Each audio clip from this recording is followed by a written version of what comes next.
سورہ آل عمران آیت نمبر 23۔ آپ حضرات کے پاس پیج نمبر ہے 22، سیکنڈ لاسٹ لائن ہے۔ اعوذ باللہ من الشیطان الرجیم، بسم اللہ الرحمن الرحیم۔ ألم تر إلى الذين أوتوا نصيبا من الكتاب يدعون إلى كتاب الله ليحكم بينهم ثم يتولى فريق منهم وهم معرضون صدق الله العظيم۔ اللهم صل على محمد النبي الأمي وعلى آله وسلم تسليما كثيرا كثيرا۔ محترم سامعین کرام، اس آیت مبارکہ کا ترجمہ اللہ تبارک و تعالی ارشاد فرماتے ہیں، الم تر الی الذین اوتوا نصیبا من الکتاب، کیا آپ نے نہیں دیکھا ان لوگوں کی طرف جن کو کتاب کا ایک حصہ دیا گیا، یدعون الی کتاب اللہ، اور اسی کتاب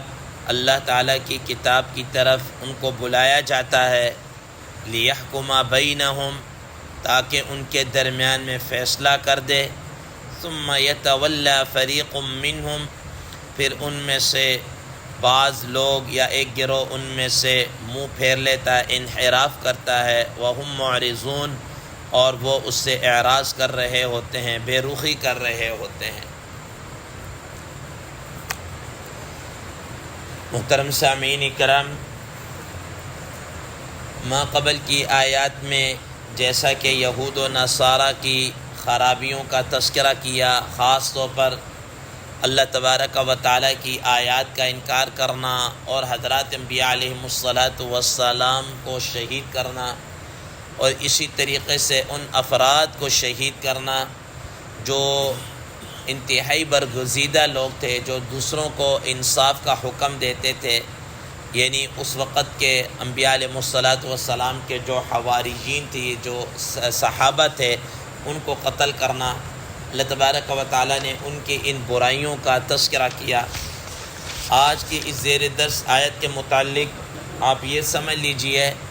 کہ یہ یہود کا تو من جملہ تذکرہ ہو گیا، اور جو موجودہ یہود تھے ان کو بھی بتایا کہ تمہارے بڑوں کی بھی کارستانیاں تھیں اور تمہاری بھی یہی کارستانیاں ہیں، جو کرتوت ان کے تھے تمہارے بھی ویسے ہی کرتوت تھے۔ ایک تو کرتوت کے اعتبار سے جیسے وہ انبیاء علیہ السلام کو قتل کرتے تھے، آپ حضرات کو بھی بتایا تھا کہ انہوں نے نبی صلی اللہ تعالیٰ علیہ وسلم کو بھی شہید کرنے کی کوشش کی، نبی صلی اللہ علیہ وسلم کو بھی شہید کرنے کی کوشش کی، زہر دیا گیا، اور آپ صلی اللہ علیہ وسلم کو مشورے کے حساب سے لے کر گئے، اوپر سے پتھر پھینکنے کی جو پوری پلاننگ کی گئی، ٹھیک ہے۔ اور اسی طریقے سے یہ خود بھی کیا کرتے تھے، آیات کا انکار کرتے تھے، نہیں مانتے تھے، بلکہ اس کتاب کا جو ان کے سامنے پیش کی جاتی تھی، اس کو جو ان پر تورات نازل ہوئی اس کو بھی نہیں مانتے تھے۔ اس آیت کے شان نزول کے حوالے سے حضرات مفسرین کرام رحمہ اللہ دو قسم کے واقعات کو بیان کرتے ہیں۔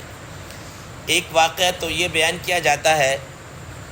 جس کو علامہ روح المعانی نے تذکرہ کیا ہے، کہ نبی کریم صلی اللہ تعالیٰ علیہ وسلم ایک مرتبہ واعظ و نصیحت کے لیے تبلیغ کی غرض سے یہود کا ایک مرکز تھا،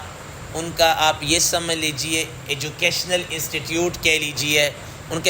کی ایک تعلیمی گاہ تھی، جس کو وہ بیت المدراس کہا جاتا تھا، بیت المدراس، جہاں پر وہ مذہبی تعلیم اور اپنا پڑھنا پڑھانا اور یہ اس قسم کی تعلیم ہوتی تھی۔ رسول اللہ صلی اللہ علیہ وسلم وہاں گئے اور نبی صلی اللہ علیہ وسلم نے ان کو دعوت دی، تبلیغ کی اور بتایا، واعظ و نصیحت کی۔ اس میں ان کے دو افراد تھے جن کا نام ذکر کیا تھا، ایک نعمان بن منذر، ایک حارث بن نذیر، اس طرح کے دو نام ذکر کیے جاتے ہیں کہ وہ بھی وہاں موجود تھے۔ تو انہوں نے سوال کیا کہ اے محمد صلی اللہ تعالیٰ علیہ وسلم، آپ کون سے دین پر ہیں؟ فرمایا کہ میں ملت ابراہیمی کے اوپر، اس دین کے اوپر ہوں جس پر حضرت ابراہیم علیہ السلام تھے، اسی پر ہوں اور اسی کی طرف دعوت دے رہا ہوں۔ اب انہوں نے کہا کہ حضرت ابراہیم علیہ السلام تو یہودی تھے، حضرت ابراہیم علیہ السلام تو یہودی تھے۔ نبی صلی اللہ علیہ وسلم نے فرمایا کہ اچھا لے آؤ تم اپنی تورات، ٹھیک ہے، اپنی کتاب تورات لے آؤ، لکھا ہوا ابھی دیکھ لیتے ہیں۔ تو انہوں نے کہا نہیں وہ یوں تو مطلب ہے کہ اس سے لیت و لال سے کام لینا شروع کیا، تورات کو لے کر نہیں آئے۔ تو اللہ تبارک و تعالیٰ نے اس آیت میں ان کی طرف اشارہ کیا۔ بعض حضرات مفسرین کرام رحم اللہ ایک اور واقعہ بیان فرماتے ہیں، وہ یوں کہتے ہیں کہ خیبر جو مدینہ منورہ سے تقریباً کوئی 200 میل کے فاصلے پر ہے، وہاں پر بھی یہودی آباد تھے۔ تو ان یہودیوں میں سے جو بڑے تھے، وڈ وڈیرے، جو چودھری ٹائپ یا کوئی اس طریقے سے سیاسی اعتبار سے ہر لحاظ سے جو بڑے تھے، مالدار تھے، ان میں سے کسی مرد اور خاتون نے بد اخلاقی کی، زنا کا ارتکاب کیا۔ اب جب زنا کا ارتکاب کیا تو انہوں نے بات ظاہر ہے کہیں آہستہ سلی کوئی، تو انہوں نے اس معاملے کو ٹھپ کرنے کی کوشش کی کہ اس کو ٹھپ کر دو، یہ ہمارے بڑے ہیں، بس چپ چاپ مٹی ڈال دو، جیسے ہمارے ہاں ہوتا ہے بھائی اس کو مٹی ڈال دو، اس طرح ہی۔ اب یہ بات نیچے جو ہے، نچلا جو عوامی طبقہ تھا، جب ان تک بات چلی تو انہوں نے شور مچانا شروع کر دیا۔ کیا عجیب بات ہے، ہم میں سے اگر کوئی جرم کر لے تو 1 منٹ سے پہلے ہمارے لیے سزا ہو جاتی ہے، اور تم جناب اعلیٰ جو مرضی کرو اور تمہیں کوئی پوچھنے والا نہیں ہے، تمہارے لیے کوئی احکامات نہیں ہے۔ یعنی سیم آج کل کی کنڈیشن آپ سمجھ لیجئے، کوئی زیادہ اس پر کوئی تبصرہ کی ضرورت نہیں ہے کہ جیسے آج کل ہمارے یہاں بڑے وڈیرے جو مرضی کرتے پھر ان کو کوئی قانون کچھ بھی پوچھنے والا نہیں، نیچے والا بیچارہ کوئی خشک بھی جائے تو بس سارے اصول و ضوابط قانون اسی کے لیے آ جاتے ہیں، ٹھیک۔ تو اب عوام الناس سے کیا کیا، شور کیا، واویلا کیا کہ یہ عجیب بات ہے، ہم سے کوئی گناہ ہو جائے تو فی الفور جناب تورات اور یہ اور وہ 1 منٹ سے پہلے ہمارے پر فیصلہ لاگو ہو جاتا ہے، اور تمہارے بڑے کریں تو اور اس طرح کوئی نہیں، ایسا نہیں ہوگا۔ انہوں نے بڑا شور احتجاج اور اس طرح کیا۔ اب یہ جو یہود کے جو بڑے وڈیرے تھے یہ بیٹھے، انہوں نے کہا یار اس کا کیا سلوشن ہونا چاہیے، کیا حل ہونا چاہیے۔ انہوں نے کہا کہ آپ اس میں مشورہ کیا کہ تورات کے اندر تو اس کے متعلق رجم کا حکم ہے، سنسار کر دو۔ ہم اس طرح کرتے ہیں، نبی صلی اللہ علیہ وسلم کے پاس جاتے ہیں۔ اب یہ ان کی آپس کی کہانی جو کتابوں میں لکھی ہوئی ہے، انہوں نے کہا کہ اتنی بات تو 100% شور ہے، کنفرم ہے کہ نبی صلی اللہ علیہ وسلم نبی آخر الزمان ہے، اس میں تو کوئی نو ڈاؤٹ، ٹھیک ہے نا۔ وہ الگ بات ہے کہ ہم ان کو نہیں مارے کہ ہماری چودراہٹ جاتی ہے اور یہ جاتا ہے اور اس طریقے سے۔ اور انہوں نے کہا کہ ان کا دین ہمارے دین کی بنسبت نرم اور آسان ہے، تو ہم کیوں نہ ان کے پاس جا کر کیا کر لیں، فیصلہ کروا لیں، تو ذرا سانپ بھی مر جائے گا اور لاٹھی بھی بچ جائے گی، کوئی نرم سا فیصلہ ہو جائے گا اور چلو جن کا منہ بھی بند ہو جائے گا کہ ہم نے تو ان سے۔ اب انہوں نے جناب اللہ کہا جی کہ ہم وہ نا مدینہ منورہ جا رہے ہیں اور محمد صلی اللہ تعالیٰ علیہ وسلم کے پاس جا کے اپنا فیصلہ کروا۔ اب ہوا یہ کہ وہاں سے یہودیوں کی خاصی جماعت آ گئی، مدینہ منورہ آئے، مدینہ منورہ میں آ کے اب یہ یہود جو تھے یہ کیا کچھ منافقین کے پاس ٹھہرے، کچھ اس طرح نبی صلی اللہ تعالیٰ علیہ وسلم سے کہا کہ ہمیں آپ سے کوئی ٹائم چاہیے تو آپ بتا دیجئے، ہم نے کوئی بات کرنی ہے۔ نبی صلی اللہ علیہ وسلم نے ان کو کوئی ٹائم دے دیا، اگلے دن کی کوئی ڈیٹ دے دی کہ بھئی ابھی نہیں تو کل آپ فلاں ٹائم آ جانا، مثلا صبح کے ٹائم آ جانا یا دوپہر کے ٹائم، کوئی اس طرح۔ اب لوگوں کے درمیان میں چرچا ہو گیا کہ یہ آئے ہیں اور بات کرنی ہے نبی صلی اللہ علیہ وسلم سے، اور نبی صلی اللہ علیہ وسلم نے یہ ٹائم دیا ہے، ظاہر بات تو پھیل جاتی، بھئی ایک بستی کے اندر اتنے زیادہ لوگ آئیں اور کچھ چرچا تو ہو ہی جاتا ہے۔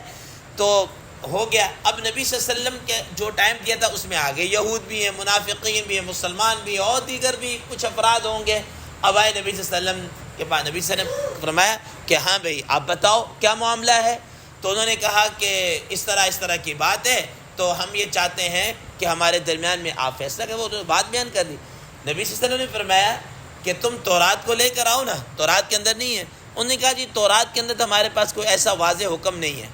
ان کے اندر ایک ان کا بڑا عالم تھا جس کا نام عبداللہ ابن سوریہ ذکر کیا جاتا ہے، ایک آنکھ سے کانا، اور تورات اور اس طرح کی جو اس وقت کی آسمانی کتاب ان کا ماہر اسپیشلسٹ آپ کہجیے، بڑی دور تک اس کے رسائی اور بڑا اس کا گہرا وسیع اور مطالعہ اور اس طریقے سے۔ تو نبی صلی اللہ علیہ وسلم نے کہا کہ ہمارے ہاں تورات میں ایسا نہیں ہے، مطلب چھپانے کی کوشش کی۔ نبی صلی اللہ علیہ وسلم نے فرمایا لے آؤ تورات لے آؤ۔ تو آپ صلی اللہ علیہ وسلم کے پاس جب وہ تورات لے کر آئے تو نے کہا کہ پڑھو، آپ اس کو پڑھیں۔ تو اب وہ تھا بڑا تیز، اس نے کیا کیا کہ وہ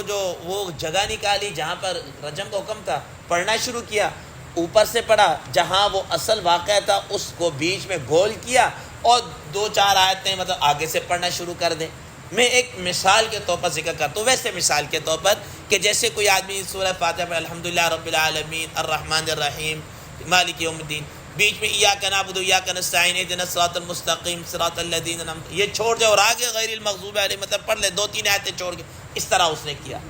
حضرت عبداللہ ابن سلام رضی اللہ تعالی عنہ جو وہ یہودی تھے، یہود سے مسلمان ہوئے، یہودیوں کو بڑے عالم تھے، انہوں نے کہا یا رسول اللہ علیہ وسلم کذب اللہ کذب عدو اللہ، یہ اللہ کا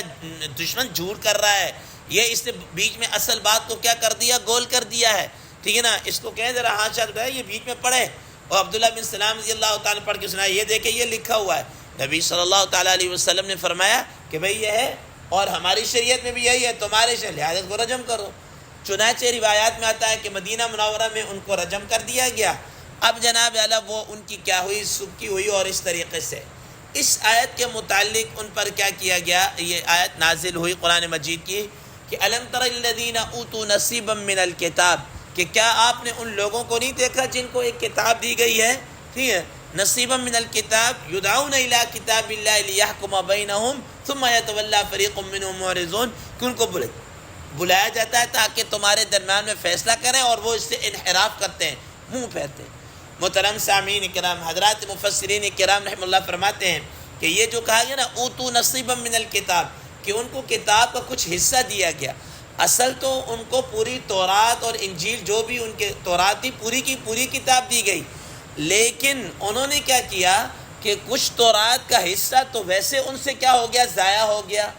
اور جو کچھ رہ گیا اس میں بھی انہوں نے کیا کر دی، تبدیلیاں کر دیں، ٹھیک ہے نا، اور کچھ تبدیلیاں کر دی، کچھ حصہ ایسا جو اوریجنل حالت میں کچھ نہ کچھ ان کے پاس تھا، تو اللہ تبارک و تعالیٰ فرمایا اوتوا نصیب، کچھ نہ کچھ حصہ تو ان کے پاس اب بھی کیا ہے، موجود ہے نا۔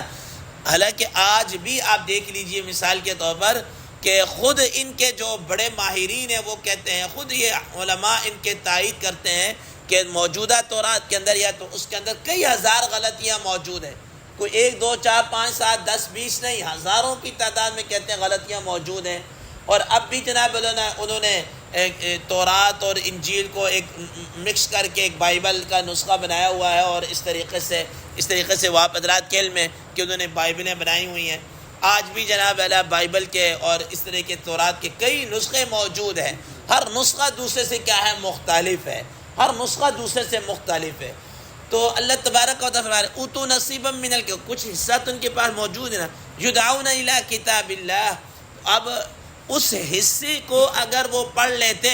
سمجھ لیتے، تو تب بھی ان کے لیے ہدایت کے لیے وہ بھی کافی تھا۔ اس میں بھی جناب ہدایت سے متعلق بڑی چیزیں لکھی ہوئی ہیں، ٹھیک ہے نا، لیکن اگر اس کو یہ بھی صرف اگر اس کتاب سے کتاب اللہ یعنی قرآن مجید بھی مراد ہے، تب بھی یہ یدعون الی کتاب اللہ کہ وہ حصہ ان کو اللہ کی اس کتاب قرآن کی طرف بلا رہا ہے، نبی صلی اللہ علیہ وسلم پر ایمان لانے کو کیا کہا جا رہا ہے، لیحکم بینہم، تاکہ ان کے درمیان میں کیا کر دیا جائے، فیصلہ کر دیا جائے کہ یہ جو کچھ بھی ہے تمہاری کتابوں کے اندر بھی لکھا ہوا ہے، لیکن وہ کیا کر دیتے ہیں، ثم یتولی فریق منہم، ان میں سے ایک گروہ اعراض کر رہا ہے، نہیں مان رہا، چاہے پہلے واقعے کی بنسبت ہو کہ ابراہیم علیہ السلام یہودی تھی تو تورات لے آؤ، نہیں لے کر آئے، ان کو پتہ ہے کہ اس میں خود آگے چل کر آپ پڑھیں گے ما کان ابراہیم یہودیا ولا نصرانیا ولکن کان حنیفا مسلما، اسی پارے کے اندر انشاءاللہ عزیز ہم آگے چل کر پڑھیں گے، ٹھیک ہے نا، نہ وہ یہودی تھے نہ نصرانی جیسے ان کا ایک گمان ہے، ٹھیک ہے، اور وہم معرضون، وہ اپنی ان باتوں سے اعراض کر رہے ہیں، منہ پھیر رہے ہیں۔